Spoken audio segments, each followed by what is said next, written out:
What is up, ladies and gentlemen? We are back here for some more predictions. Going down this weekend, UFC Freedom 250 Topuria versus Gaethje. And honestly, this is probably the biggest event they're probably doing in history, but is it the greatest card in history? Absolutely not. But for event, yes, biggest event. Card, like I said, absolutely not. But obviously, we got the main event, Ilia versus Gaethje. We'll get down to a little bit. Honestly, solid.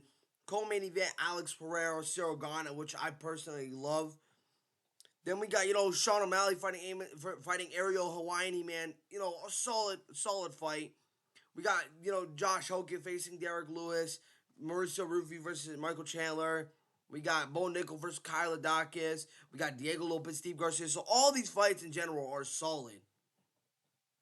But, like I said, not the greatest card. But anyways, without any further ado, we're going to get into these predictions. But also, make sure you guys hit that like, subscribe button. We're at 108 subscribers. Thank y'all for 108 subscribers. Make sure you guys share my videos with your friends and family. If you guys are interested in my type of content, let's get into the video. Up first, we have here in the featherweight division, Diego Lopes versus Steve Mean Machine Garcia. Now, honestly, I like this fight a lot.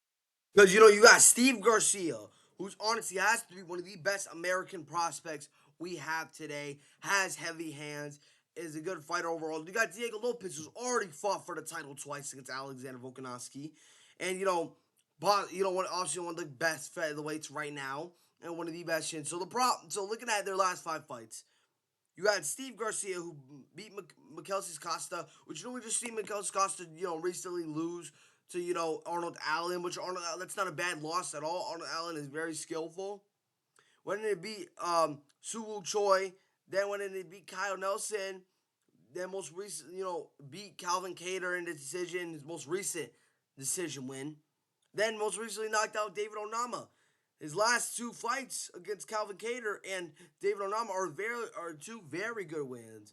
Then you got Diego Lopes, who's fought Danny Gay. Danny could take that fight on a very, very short notice. Then fought Brian Ortega. Fought for the world title against Alexander Volkanovski, which was one of the best fights of the year. Beat Gene Silva in a very clean way. And then most recently lost to Alexander Volkanovski again, which, wasn't really as close as the first fight. Now, honestly, from what I've seen, is that Diego Lopes we've seen over the past times that we've seen Diego Lopes, in the UFC, that he has a very good chin, but he also has very good skills. He's a very good grappler. Like, this man was nearly close of submitting Movsar Evloev. Even I get it, Movsar Evloev was still, upcoming in his career, but Diego Lopes did take that fight on short notice. And one thing I've seen is that Steve Garcia has been dropped a few times before. But one thing I can say that Steve Garcia, that he needs to do in this fight, coming into this fight with Diego Lopes, is that he needs to keep the distance. As you guys can see, he is the taller fighter, the taller reach, is the taller fighter. And another thing that he needs to, like I said, keep it on the outside, and he also needs to defend the takedowns. I guarantee Diego Lopes is not going to be striking with this man the entire fight. He's going to possibly land a few takedowns throughout the fight. It's most likely that's going to happen. But can he defend the takedowns? He's faced some decent grapplers. And also, can he handle the power? Because Diego Lopes has power in his hands. He really does. And can he keep this fight on the outside? Diego Lopes is going to if Diego Lopes wants to get this fight on the end, wants to close the distance, he's going to have to pop that double jab because he has such a very good jab. When he faces taller fighters, he knows how to close the distance. When he faces shorter fighters, he knows how to close the distance. That's just the thing about Diego Lopes. Diego Lopes is just good everywhere. Good chin, good striking, good grappling, good fight IQ. But one thing I am concerned for Diego Lopes, that if you look back at his fight with Gene Silva was putting the pressure on him, which, I get it. That's Gene Silva. But, I feel like Steve Garcia could match that same type of pressure or possibly beat him. Do I think Steve Garcia is going to knock him out? Absolutely not. He's not knocking out Diego Lopes. If he does, should I be damn surprised? That would be very surprising. but can he put the brakes and can he beat the brakes off him for 3 rounds? Absolutely, that can happen. Diego Lopes has been affected by punches before, even his 2 fights with Alexander Volkanovski. Alexander Volkanovski put the pressure on him as well. Alexander Volkanovski won both of those fights. Honestly, it's a 50-50 fight. Obviously, we look at the odds. It looks like Diego Lopes may be the huge favorite for this fight, which honestly, I'm not upset about that. But like, you guys cannot count Steve Garcia out. This man is a freaking meme machine. Because listen, I thought he was going to lose to Calvin Kattar just because I thought he wasn't going to be able to handle that. But another thing I am curious is that can he go 3 rounds with Diego Lopes? Obviously, he went 3 rounds with Calvin Kattar, but like, even if you look at that fight with Calvin Kattar, his cardio kind of starts to slow down a little bit. He hasn't really been in decisions like that consistently. He has been dropped before, dropped by Luis Pina, a whole bunch of other fighters that I can't really remember, but they were all in the UFC, so he hasn't been dropped before. If I'm not mistaken, he has been, finished before in his UFC career. So that's the thing I'm curious about. But like, listen, I feel like this fight would prove how good Steve Garcia is. Because it's just a big test for him. Do I think, like I said, it's a possibility, but it's just a big test to see how he would do against the top fighters. And honestly, shoot, I wouldn't be surprised if this guy beats Steve. If Steve Garcia beats Diego Lopes, I wouldn't be surprised if he gets a title shot right after that. Because listen, fighting a guy who's ranked number 2, you're most likely 9 out of 10. You're most likely going to maybe get another title shot. Cause like if you're beating someone in the top 5, especially like 1 or 2, I feel like there's no need. There's no argument that you probably deserve a title shot. But it also depends on how Steve Garcia beats Diego Lopes as well. If he was to beat him, will he beat him by knockout? Will he submit him? Will he beat have a close fight or what? Beat the crap out of him? And, it's tough to say what he's gonna do. But Steve Garcia is on a 7-fight winning streak, and Diego Lopes can break. If Diego Lopes can't break that, Volkanovski most likely has to. But honestly, you guys, call me delusional, but this could be one of the greatest featherweight fights of all time. They're gonna put on a violent fight. They're probably gonna try and rip each other's heads off. But like I said, can Steve Garcia handle the pressure that Diego Lopes brings? Honestly, maybe towards the later rounds he'll start getting gassing out a little bit. But now, who do I got winning this fight? I'm going with Diego Lopes to win a split decision. I think it's most likely going to go the distance. I don't think Diego Lopes is going to knock out Steve Garcia. Steve Garcia obviously has been knocked, has been dropped a few times. But sometimes I get it. This is a better competition, but sometimes you're so used to getting dropped or knocked out. Eventually, you'll start being able to handle that. I think Steve Garcia can. But if Diego Lopes wins this fight, should he get another title shot with Volkanovski? Heck no. If Volkanovski is a champ, just don't even let him get a title shot, bro.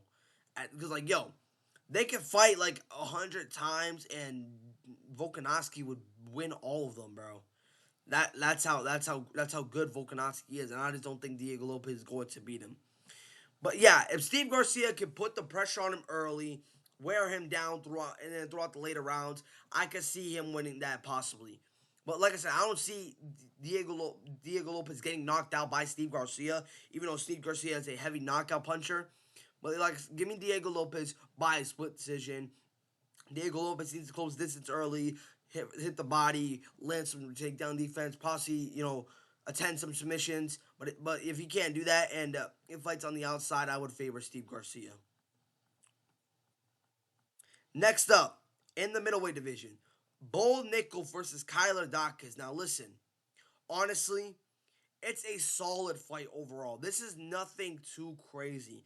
Honestly, I think it could be interesting because Kyle Daukaus has some underrated striking. I feel like people understand the grappling, but he has some good striking, man. Like after he left the UFC and got cut, he beat Greg Ellis, beat Sean Connor, Fallon, beat Kenyon Pattershock, and honestly, that was a very good win. Honestly, I think that was a very impressive win. He looked very good. Took a short notice and absolutely destroyed him.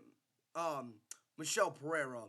Then most recently beat Gerald Mercerat. Now listen, his two fights, after coming back to the UFC, after being cut, were good wins. But what I'm curious to know is that these two, Gerald Mercerat and Michel Pereira. Michel Pereira at the time was on a 2 fight losing streak. I think he just beat Zach Reese. And currently, right now, Gerald Mercerat is on a 5 fight losing streak right now. So if we just look at that, like I said, he looked very impressive. But how will we do against a young fighter like Bo Nickal? Because even though, listen, looking at Bo Nickal's fights, he beat Vale Woodburn, went in and beat Cody Brundage, and was getting, kind of pieced up by Paul Craig, which, is kind of surprising. But then, lost his next fight against Reinier Derrida, which I kind of figured that was going to happen after, that fight with Paul Craig. But then, came back and destroyed Rodolfo Ferreira. And honestly, we just seen Rodolfo Ferreira get absolutely destroyed by, not destroyed, but, beat by Eric Moicano. But he looked like a better fighter. Like, when he was undefeated, honestly, I think he looks better now than when he was undefeated. Sometimes you have to take that loss. Because when you lose, you learn from that loss. And Bo Nickal learned from that loss. I get it, it's with 1 fight. But, that still, he looked very impressive. And honestly, I think he looks very impressive again. Kyle Daukaus, honestly, like I said, a very good striker.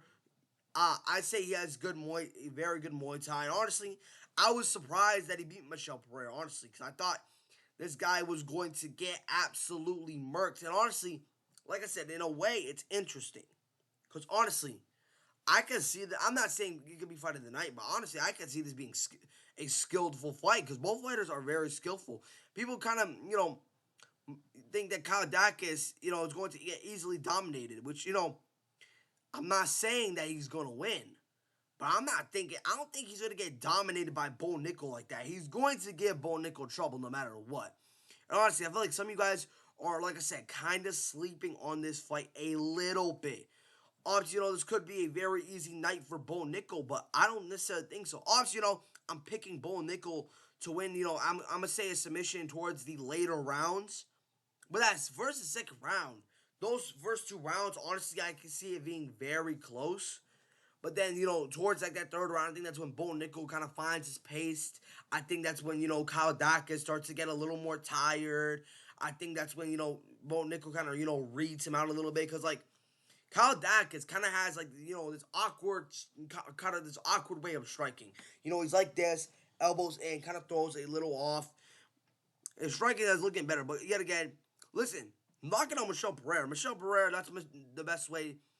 I think that was a huge win. And honestly, maybe delusional. I feel like after beating Michel Pereira, he should have got somebody a little bigger, like in the top 15. Because listen, beating Michel Pereira in his own game, because we all know Michel Pereira's good for throwing overhands, and knocking him out and beating him in his own way, and his keys to victory, that is very huge. When gets Gerald Mercerat and beats him in his own game. Like, this guy beat Michel Pereira and Gerald Mercerat both in their own games. That's how that's the craziest thing about that. And it just, shocks me that, he beats people in his own game. And then it wouldn't be, and listen, if Kyle Daukaus beats Bo Nickal, without a doubt, he deserves someone in the top 15. Not top 10, in the top 15. If we give him a top 10, that seems like a little too OD. But giving him someone in the top 15, if he beats Bo Nickal, yeah, why not? But for Bo Nickal, I could always, see him, getting back in the top 15 again. I'm not mistaken, he was. But, I don't know how good will he do against the top 15. But honestly, let's take a look at that, if matter of fact. So if we look at the entire top 15, let's start off with Kyle Daukaus. Honestly, I think he gives Ikram trouble. I think he beats Ikram. I think he beats Roman Dolidze. I think he submits him. Christian Leroy Duncan, now, that's a little tricky. That's a little tricky for me, man.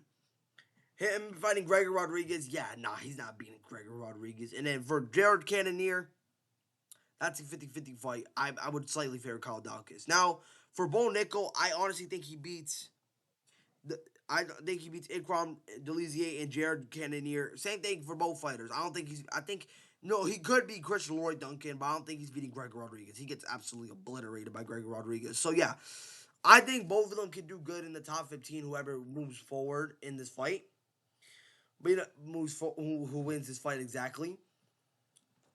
But yeah, honestly, I'm gonna go and I'm a fair Bo Nickal. Like I said, I think Kyle Dacus will give him trouble in that first round. Second round will be very close. I think Bo Nickal can win that round, and then Kyle Dacus, I think Bo Nickal submits him in the towards that later in that third round. But like I said, if Kyle Dacus I think Kyle Dacus needs to get him out early. If Kyle Dacus can get Bo Nickal out early, then yeah. But I think the more this fight goes on, I think I would favor Bo Nickal. But give me Bo Nickal by submission.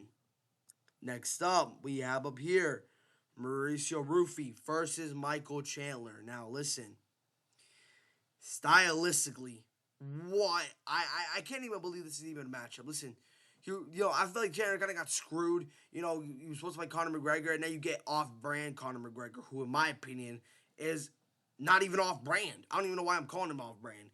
Looking at Michael Chandler's last 5 fights, went in and beat Justin Gaethje. No, lost to Justin Gaethje in a fun war.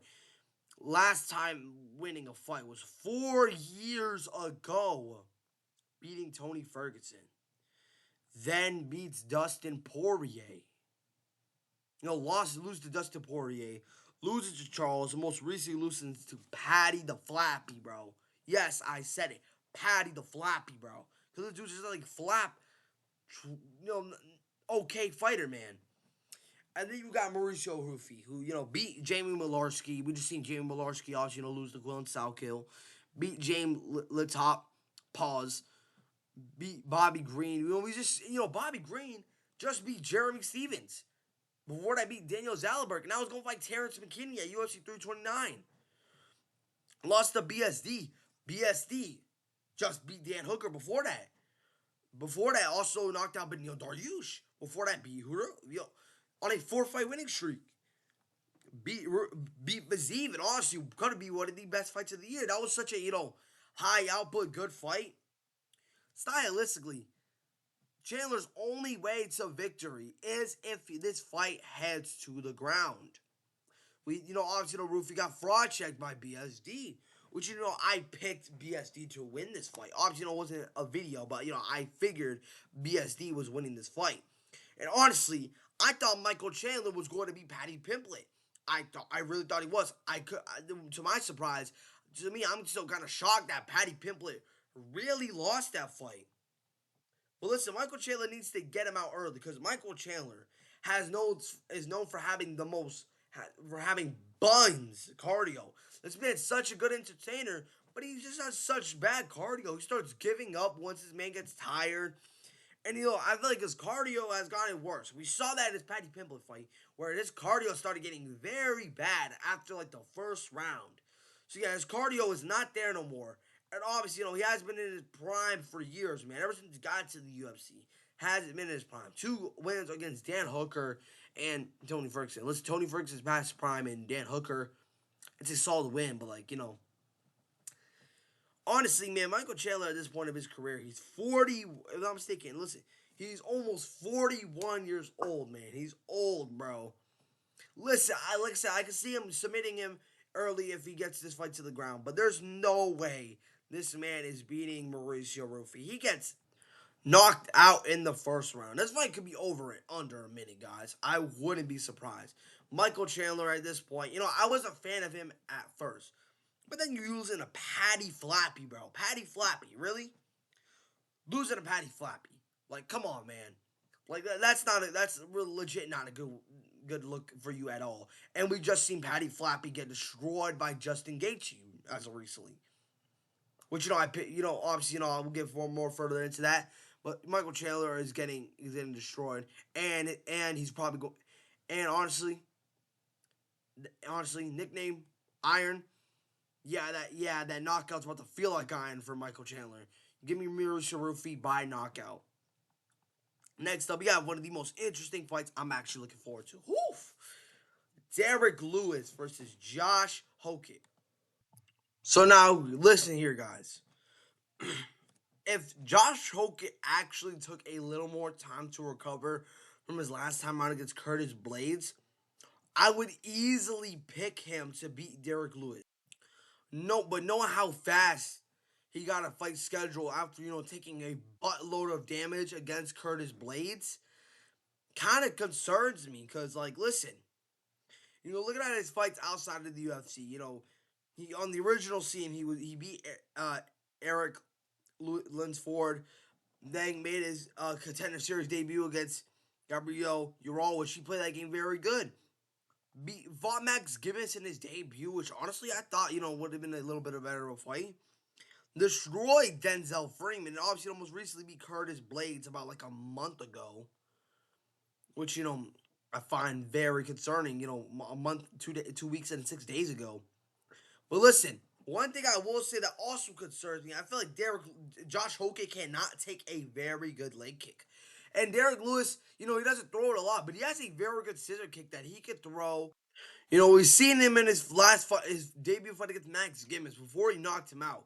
He got hit bad with a very good kick that literally dropped him to the floor. Even looking at this fight with Curtis Blades, there were times towards that late third round where he was getting clipped with leg kicks. It was kind of off balance a little bit, so he does not know how. It's not that he can't handle it. It's just that he doesn't know how to check a kick.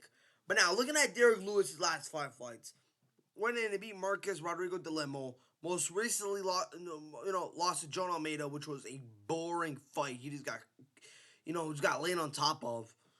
Beating Rodrigo Nascimento, beating Tyson Chisero, which is a solid win. We just seen Sergey Blachowicz brutally knock him out in like 39 seconds. Most recently lost to Waldo Cortez Acosta, and we saw Waldo lose to Volkov, which I thought Volkov lost that fight. Volkov lost that fight. You guys can disagree or not. So listen, this is a different ball game because Hokit, he had a very fun war with Curtis Blades. But which Josh Hokit are we gonna see? Are we gonna see the smart one who used fight IQ, that one that fought Denzel Freeman, or are we gonna see the one that just was going back to back, war with Curtis Blades?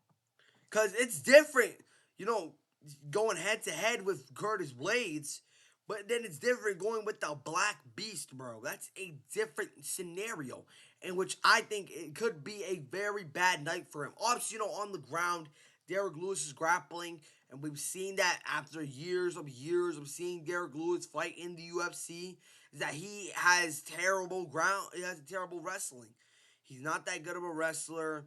His car, he kind of, gets tired towards the later rounds. So, yeah, we've seen that a lot from Derrick Lewis.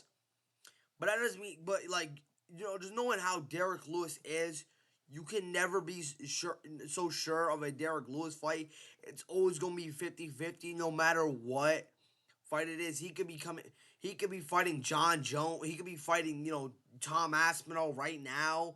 And, one punch could still change everything. He could be, fighting prime. He could have been back then fighting prime John Jones. That still would have been 50-50.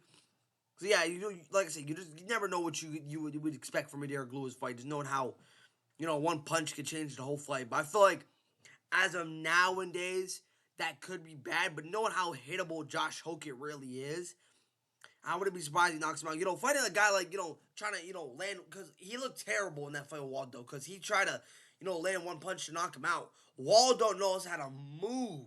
He has fast hands. He has good fight IQ. He knows how to play a game safely. But Josh Hokit, I feel like he's the type of guy where, he has to, be the one to take that risk. Which, I feel like Josh Hokit, as of right now, would be able to do something stupid like that. But listen, we don't know how his chin's gonna look in this fight. Because, there's knowing how much damage he took in that fight with Curtis Blades, like I've already said him for the millionth time. But, if he it's like, I'm gonna just pure wrestle Derrick Lewis. He's winning this fight no matter what. Unless Derrick Lewis can obviously, catch him with an uppercut like he did when he fought Curtis Blades. Unless he can do that, but if this is a stand-up fight, Derrick Lewis winning this fight no matter what. And Josh Hokit should not do that. But, just knowing how, psychopath and how, Josh Hokit can be and how much of a lunatic this guy could really be, I wouldn't be surprised if he's doing that. But now, who am I going to pick to win this fight? If I'm being completely honest here with you guys, I'm picking the Black Beast to knock out Josh Hokit in the first round. Yes, this is no joke. No, this is no rage bait. I'm picking the Black Beast. I'm going for the upset here, guys. Sometimes I've gone for that, and I've already gone for an upset when he fought Waldo, and that ain't go so well. But this is Josh Hokit, man. Honestly, I think Josh Hokit, is getting knocked out. I don't think he's going to be able to move his head. Like I said, on the ground, I favor Josh Hokit, but on the feet, I favor Derrick Lewis. And mind you, Derrick Lewis is going to be the very bigger man in this fight. I get it, Curtis Blades is big, but Derrick Lewis is big. And, I'm curious to see how good Josh Hokit will be able to, land the takedowns and survive the pressure. Because I feel like the bigger you are than Josh Hokit, the more he'll get affected by those punches. And I don't think he's going to survive a punch from Derrick Lewis. Give me Derrick Lewis by knockout. Next up, it is Sean O'Malley versus Ariel Helwani. Now, listen, honestly, this is honestly not as close to what you guys think. Zahabi, man, looking at his last 5 fights, when did it beat Richie Long? We just saw Richie Long get beat by Cody Haddon, beat Javid Basharat, which they could win, honestly, in my opinion, because Javid Basharat was undefeated at the time. Beat Pedro Munoz, obviously, I've been a fan of Pedro Munoz, but as of right now, his career is not really as good. Beat Jose Aldo. Honestly, robbery, y'all. Y'all didn't watch the fight. I don't want to hear y'all saying, if y'all Canadians didn't watch that fight, y'all need to watch that fight. And if any of y'all say that, Zahabi won this fight, you have to be Canadian, bro. Like, you just have to be, man. Like, there's no way you really thought that Aiemann Zahabi won this fight. And then you had a split decision fight with Marlon Chito Ferreira. Listen, he got outstruck by Jose Aldo, who retired after that. And, kind of got in trouble with Marlon Chito Ferreira. And Chito Ferreira is on a losing streak. I think a 4 to 5 losing streak. But either way, only big losing streak. Has won in a minute. So I really don't see this going very well for him. I think they just want Sean O'Malley to really get a win here. Because look at that Sean O'Malley's last 5 fights. Beat Aljamain Sterling and won the world title. Defended it against Marlon Chito Ferreira. Lost twice to Merab. Most recently beat Song Yadong. And listen, I get it, Sean O'Malley's only 31, but I think Sean O'Malley is past his prime. His good days and fighting in the UFC are over, in my opinion. Like I said, over. Because listen, losing to Merab, that's okay, but then you getting submitted by him. Merab is not submitting people left and right. Kind of concerning. And then, look, beat Song Yadong, which I've already said, I thought Song Yadong won this fight. And I get it, we just seen Song Yadong beat Davidson Figueroa. But I've said it already, I do not think that Song Yadong lost this fight. I thought Song Yadong won this fight. So listen, if Sean O'Malley doesn't get a knockout, he's most likely going... I wouldn't be surprised they give him a title shot, but I also wouldn't be surprised if they don't. He needs to look impressive. Obviously, I get it. If he's also either dominating him the entire fight, could be. But, if you're making it kind of a slightly boring for fighters to boo, you're most likely going to be held back from getting a title shot. Just, even if you're still a big star. Because, honestly, he does not beat Peter Yan. I'm tired of y'all Sean O'Malley fans saying, oh, he will easily beat Peter Yan. No, he wouldn't. He would get knocked out. It would be worse than what it was the first time. Because, first off, he didn't win the second fight. The first fight. Let's start off with that. That was a robbery. Listen, I know some of you guys like the phrase, I don't think it was a robbery. Well, think again. It was a robbery, man. Listen, Sean O'Malley, I'm a fan of him. But I'm not overglazing Sean O'Malley. Everyone is always overglazed Sean O'Malley. Listen, I get it. You kind of glazed him at one point.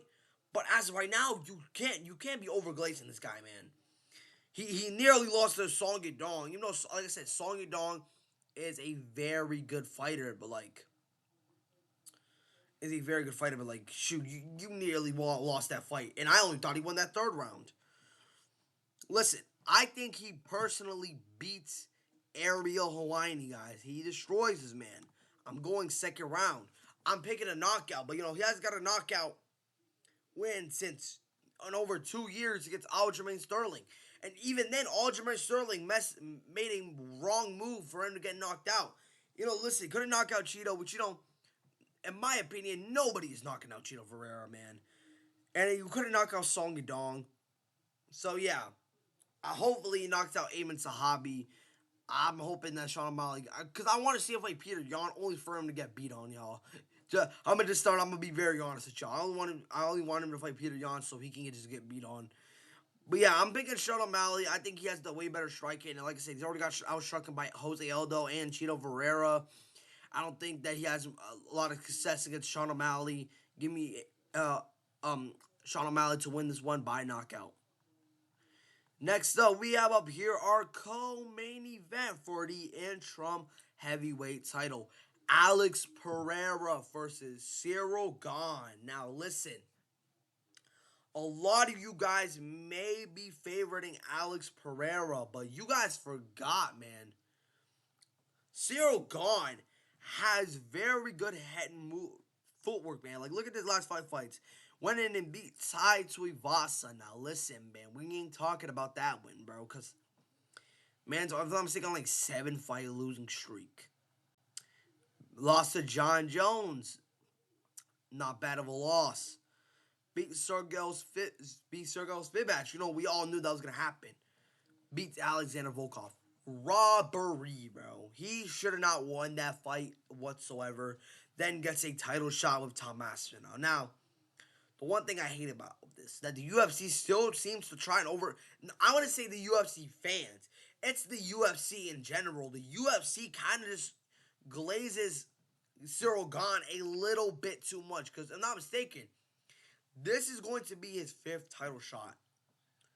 When have you ever seen somebody get 5 title shots, bro? And he's 1-2 with a no contest. Beat Derrick Lewis.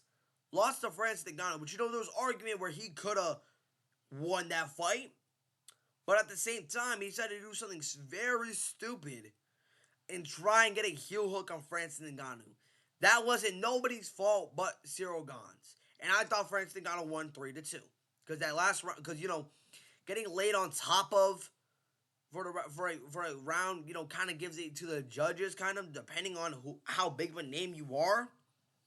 So, yeah, now looking at, Alex Pereira's last few fights. Went in and beat Jamal Hill, knocked him out. Very good. Then went in and beat Jiří Procházka. We all knew he was going to beat Jiří. Fought Khalil Rountree Jr., which was one of the best fights of the year. Then went in and lost to Magomedov Ankalaev. Listen, for any of you guys who say that this was a boring fight, you just say you're a casual. Because this was a good fight. It was more like a technical good fight. I enjoyed it. And, went in and beat Ankalaev in the rematch and knocked him out brutal. Now, listen. I think this fight is lasting. I think this fight is going over 2 rounds. Because, listen, looking at, his fight with Khalil Rountree Jr., gave him trouble with the striking. And honestly, I see Ciryl Gane doing the same thing. I think Ciryl Gane's a little... listen, I think Ciryl Gane and Khalil Rountree Jr. kind of share, the similar hand speed.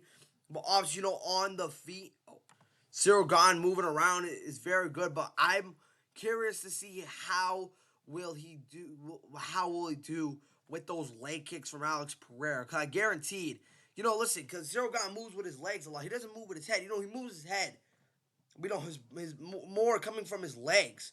So if those legs are gone, how fast really will he really be if the fight goes on towards the later rounds? It could be, if I was Ciryl Gane, what I would try to do, because even though Ciryl Gane and Alex Pereira's grappling is, solid, But I honestly think that Ciryl Gane is the better wrestler. Alex Pereira really has no wrestling. Now listen, I've heard multiple rumors that whoever wins this fight is not fighting Tom Aspinall, which I honestly think it's bullcrap, and I honestly don't believe it. Listen, I'll believe it when I see it. But honestly, I think Ciryl Gane beats Tom Aspinall in a rematch. So listen, I think if Ciryl Gane wins this, so listen, I think Alex Pereira. So I'm going with Alex Pereira on this one, guys. I think he gets a knockout towards that fifth round. I think Alex Pereira beats Ciryl Gane. I think Ciryl Gane beats Tom Aspinall in a rematch. But I think Tom Aspinall beats Alex Pereira. Listen, just the styles are different. Yes, I said it. I don't think Alex Pereira is beating Tom Aspinall, man.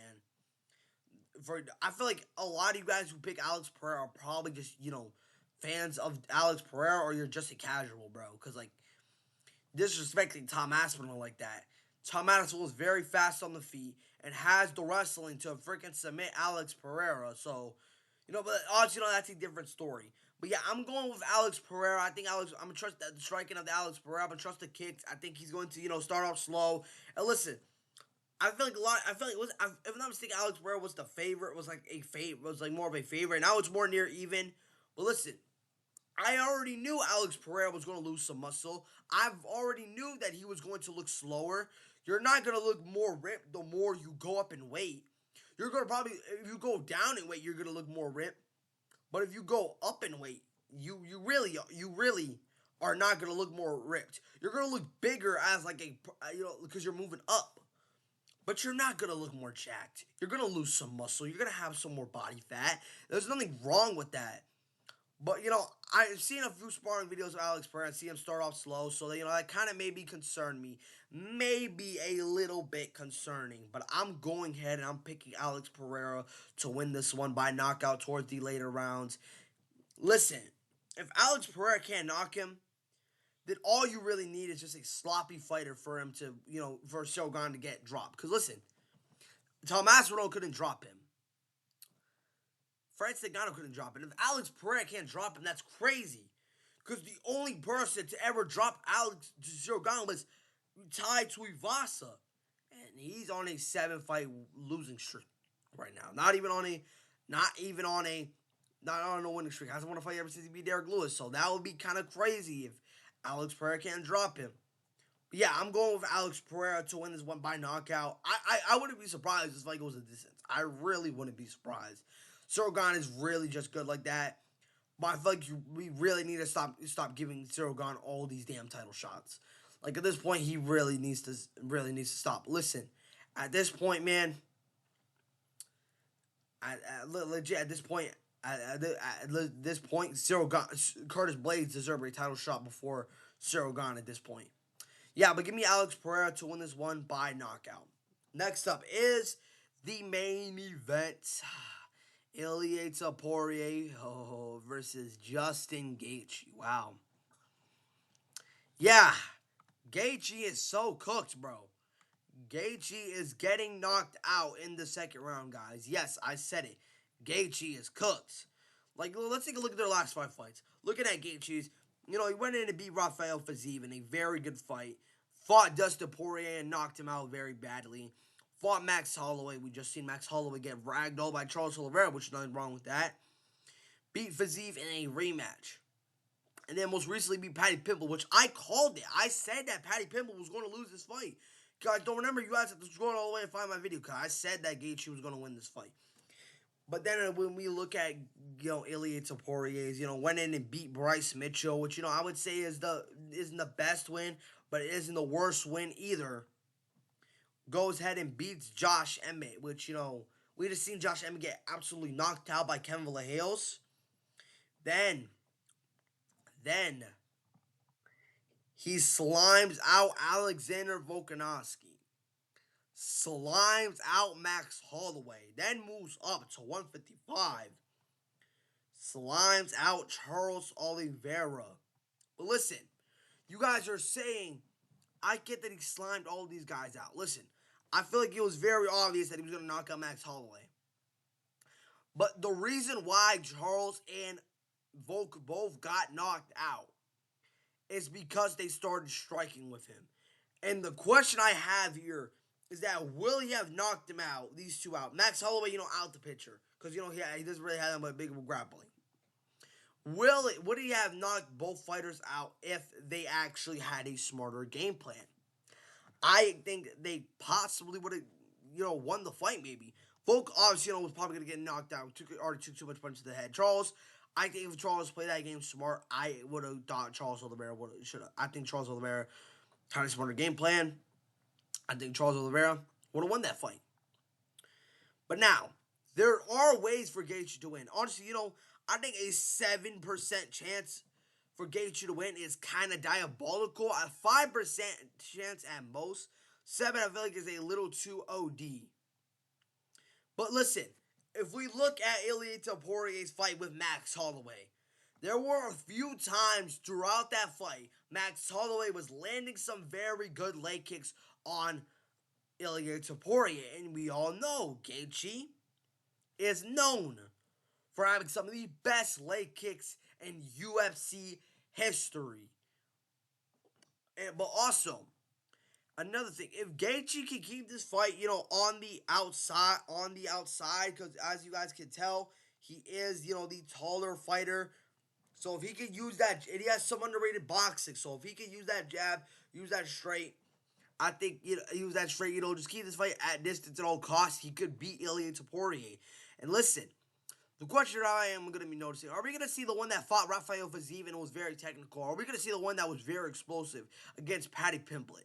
That's the question. Which one are we going to see? And honestly, I think we see a technical Gaethje, because Gaethje's already said he's not going to go out there and fight about how he fought Paddy Pimblett. It's just different styles. Listen, you could go out there and fight that like Paddy Pimblett, but you can't do that against Gaethje.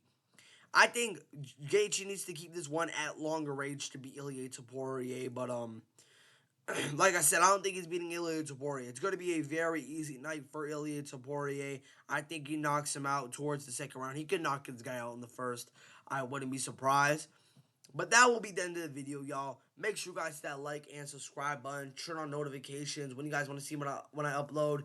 Make sure you guys share this video with your friends and family members if they like watching UFC or boxing. I'm trying to hit to at least over 130 subscribers for the end of the year. I'll see you on the next one. I'm out. Peace.